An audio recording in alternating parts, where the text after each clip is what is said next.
The New Mutants is a spin-off to the X-Men franchise, that sort of thing. But to call this a spin-off to the X-Men is kind of an insult to the X-Men. This isn't really about mutants. This is just a film about angsty teens locked in a facility with superpowers. The film follows this girl whose town is mysteriously wiped out by a tornado.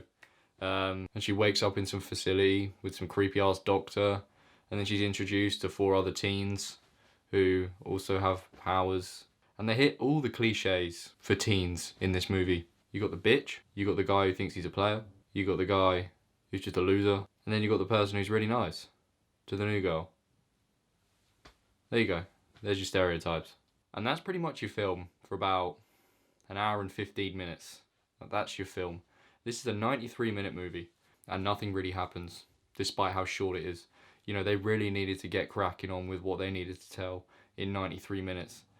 And, you know, we were an hour into the film, and still nothing had really happened. You know, there's like strange things going on because the new guy has, you know, some power that no one can figure out what it is. You've got the bitchy girl giving her shit because she don't like her because she's new. You've got the nice girl being all nice to her and they, you know, become close, all that shit.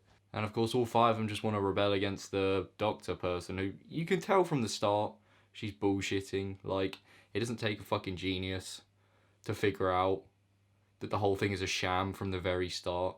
You know, it at least would have been nice if they'd made you think, oh, this is legit. But no, from the very start, you know, shit just ain't right. She wakes up handcuffed to a bed, the main character, like, come on, this ain't a facility for you. This ain't a bad movie, not that bad, but it's just kind of pointless. It's like, just someone random were to write like a novel that was a spin-off from the X-Men. This is what the movie would look like, I think. It would just, do you know what I mean? It just doesn't really have any fucking relation at all. Like, they mention the X-Men like twice, but that's all you're getting. So if you go into this expecting to see some shit to do with X-Men, some sort of sequel, no. In the ending, do they set anything up? No. It's just, I don't know what the fuck this movie was. When you saw those trailers, like, way back, you think, okay, this could be cool. The New Mutants, proper horror movie.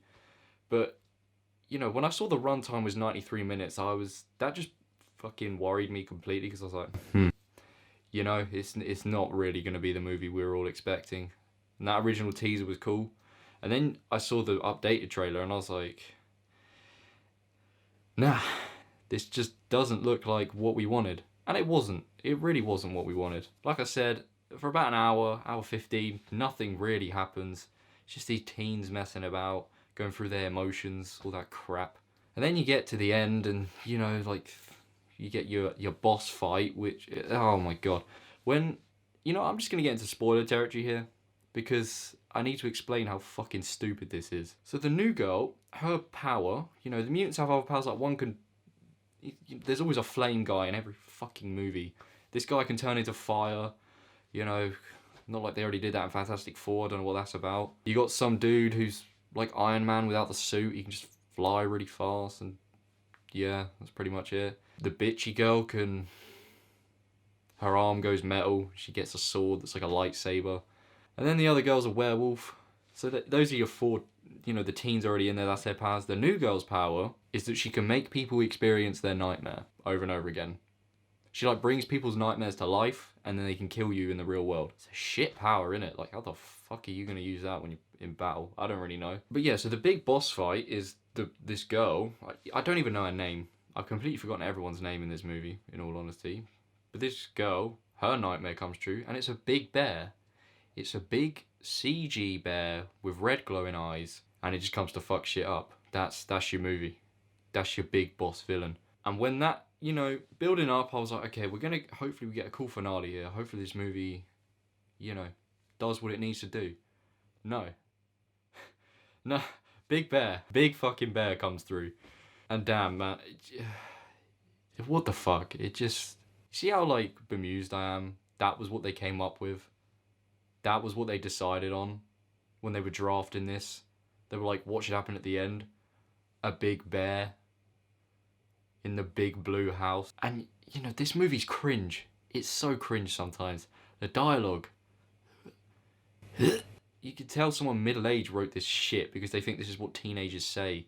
They don't. They really don't. You know, you got some stuff, it's so outdated cringe. It's like stuff, you know, where You can predict what they're gonna say.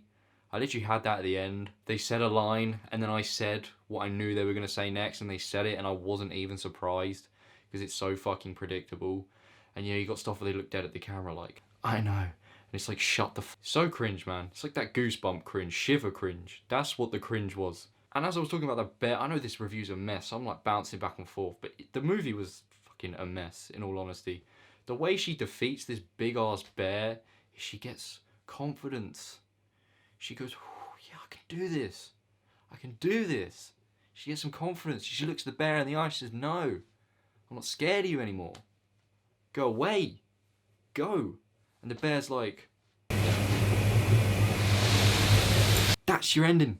This movie is just pointless. It's not like it was bad. Like, some of the acting was actually decent from like all the teenage actors and the doctor and shit. It's decent. There's some like cool moments, funny moments, all this crap. But my God, this is a pointless movie. I don't know why they made it. No wonder it got delayed so much. I swear people were probably just dropping out financially. Like, this is crap. I don't want to fund this anymore. I feel like they could have made something much better if they'd really invested more time, more money, and just made it a longer movie. But no. Would I recommend seeing this movie? Not really. It's kind of pointless. I mean, I'm not really big on the X-Men thing, but I saw Logan, and I really like Logan. But this is a definite miss. But if you do go to see it, for some reason, don't sit through the credits. There's no end credit sequence. I know this is like in association with Marvel rather than a Marvel film, but you know, I was with my friend and he was like, oh, yo, do you think there's an end credit sequence? I was like, oh, it might be, it's a Marvel film. He Googled it and it said there was, so we waited for like 10 minutes and then the lights came on in Cineworld. There was just no end credit sequence. So to that website, fuck you. That was bullshit. There was no end credit sequence. You chat shit. I'm sure when you see this movie, literally everyone, I mean, there wasn't many people in the cinema, but they all left when the fucking credits started rolling anyway. We only waited because we thought there might actually be something at the end. There wasn't. So you are free to leave as soon as this film ends. This film gets a 5. I don't know, 5. I would not watch this again. If it came on TV, I would not watch it. Not really, I don't think. It just, nah. Just don't bother. You can do something better with 93 minutes of your day, if I'm honest.